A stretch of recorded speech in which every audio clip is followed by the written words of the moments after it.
L'outil web GPSAST est disponible facilement et librement. Pour y accéder, vous allez sur le site internet de l'INRS. C'est un logiciel en ligne. Vous aurez donc besoin d'une connexion internet pendant toute la durée d'une session d'utilisation. Côté support, on peut travailler sur PC ou tablette, mais pas smartphone. L'écran serait trop petit pour lire les textes. Vous n'aurez pas besoin de créer un compte utilisateur, mais vous pourrez sauvegarder facilement votre travail au fur et à mesure. Durant votre session d'utilisation, vous allez saisir des informations. Côté INRS, nous ne stockons aucune donnée, même temporairement sur nos serveurs. L'entreprise est la seule propriétaire de ces données. GPSAST est une marque déposée. Vous pouvez citer ou faire référence à la marque si votre utilisation est conforme aux règles de bons usages. Avant de commencer, nous vous conseillons de consulter la notice d'utilisation. Vous pourrez ainsi bien saisir les principes d'usage et les diverses fonctionnalités. Vous aurez par exemple des explications pour comprendre et appliquer la typologie en 4 niveaux de développement. Quand vous accédez à l'outil, une pop-in s'affiche. Elle montre brièvement les 3 étapes d'utilisation de l'application. C'est assez sommaire, vous avez plus d'informations dans la notice d'utilisation. À l'écran, les 3 étapes s'affichent. Il faut qu'elles soient suivies dans cet ordre. Vous pouvez commencer en cliquant sur le bouton « Votre entreprise ». Vous pouvez aussi continuer une évaluation que vous aviez commencée auparavant ou travailler à partir d'une évaluation commencée par d'autres. Dans les options, vous cliquez alors sur « Ouvrir » et vous ouvrez le fichier dans l'application.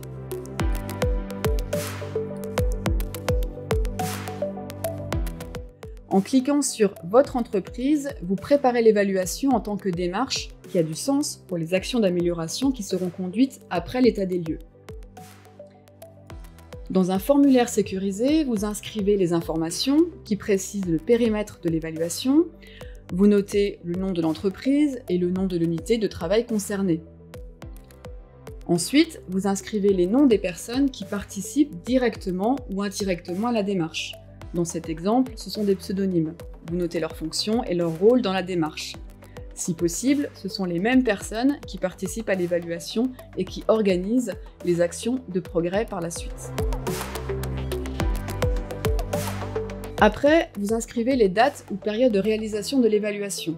Vous notez aussi les types d'informations que vous avez recueillies. Dans la rubrique commentaires, vous indiquez vos motivations et vos attentes quant à l'activité d'évaluation. Voilà, le formulaire est maintenant rempli, vous cliquez sur « Accéder au thème » pour l'étape suivante. Dans la deuxième étape, vous pouvez utiliser la grille d'évaluation en 7 thèmes qui est proposée dans l'application. Vous pouvez aussi créer un thème ou plusieurs thèmes. Disons ici que vous avez choisi de travailler à partir de la grille proposée. Vous sélectionnez le thème sur lequel vous souhaitez commencer à travailler. La liste des thèmes est présentée en pétales, selon un ordre aléatoire qui est défini à l'ouverture de l'application. Cet ordre est gardé durant toute la session navigateur. Lors d'une autre session, la présentation sera différente. Alors là, c'est un autre changement par rapport à GPSAST au format Excel. Maintenant, on ne suggère plus qu'il y aurait un thème prioritaire ou un ordre des thèmes à respecter. Le choix des thèmes dépend des objectifs que l'entreprise se donne. Dans notre exemple fictif, nous cliquons sur le thème « Analyse et suivi des ATMP ».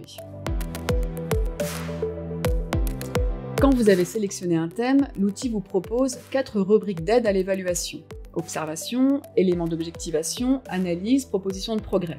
Vous pouvez facilement passer d'une rubrique à l'autre. La rubrique Observation présente des phrases qui décrivent des situations typiques selon chacun des 4 niveaux de développement. Vous lisez attentivement les phrases et vous repérez les phrases qui correspondent aux situations observées dans votre entreprise. Vous pouvez aussi utiliser la rubrique éléments d'objectivation. Elle donne des repères pour l'évaluation. Vous pouvez vous servir des indicateurs qualitatifs et quantitatifs qui sont proposés. Vous choisissez ceux qui sont adaptés au contexte de l'entreprise et des objectifs de l'évaluation. Avec la rubrique Analyse, vous avez un espace pour inscrire des informations complémentaires recueillies dans diverses sources. Selon les cas, vous pouvez y noter des informations collectées dans des documents, des observations ou des entretiens que vous avez réalisés. Avec la rubrique Cotation, vous cotez les pratiques de prévention en donnant une note entre 0 et 100.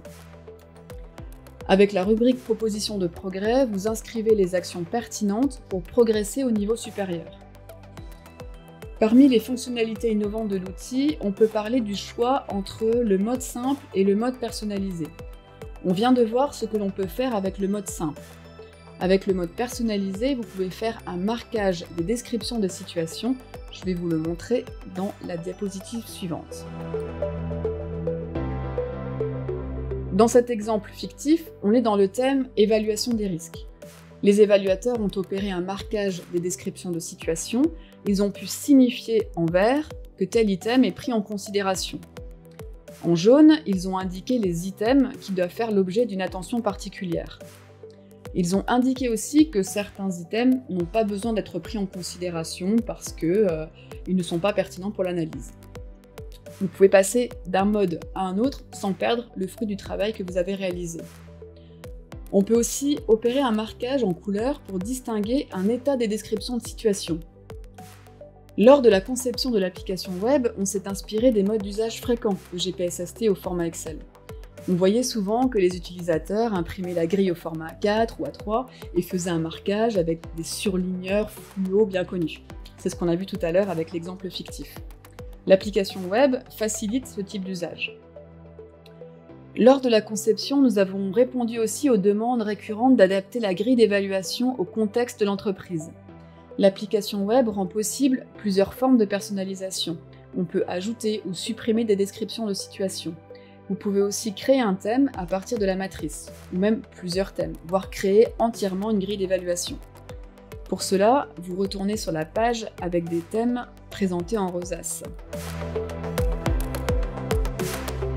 Si vous vous lancez dans la construction de thèmes, il y a tout de même des précautions à prendre. Il faut maîtriser la typologie en 4 niveaux de développement que vous retrouvez dans le guide d'utilisation.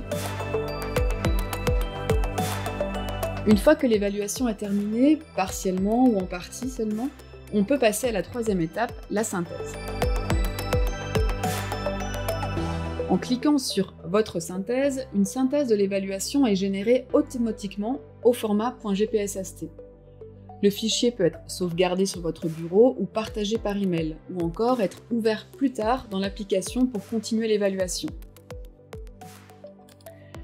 Si vous avez rempli plus de 3 thèmes d'évaluation, vous obtenez un radar. Vous repérez le domaine d'organisation de la prévention qui est le plus faible. En l'espèce ici, c'est l'évaluation des risques. C'est là où l'entreprise devrait probablement faire des efforts.